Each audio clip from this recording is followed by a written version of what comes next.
Takže čau lidi, tohle bude vodnička. Jde to o to, že každý máme tady půl litru vody a ten vyhrál, takže...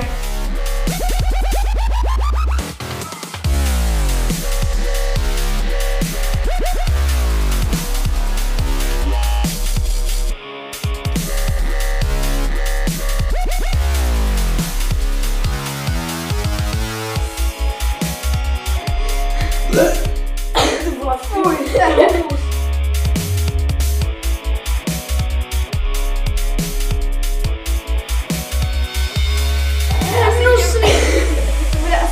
ve škole děláme vždycky na mobilní závody, kde byl jsem rád, že jsem se nepoblil. Takže my bychom s ním ukončili, takže doufám, že se vám to bylo líbilo. Jsem se málem z toho poblil, ale to je jedno. Prostě ve vodě s vodou z kohoutku, tak prostě tam ten chlor a prostě já jsem se nedá nějaký komponent, to je mi strašně hodně, ale já jsem rád ty tady. Jo, takže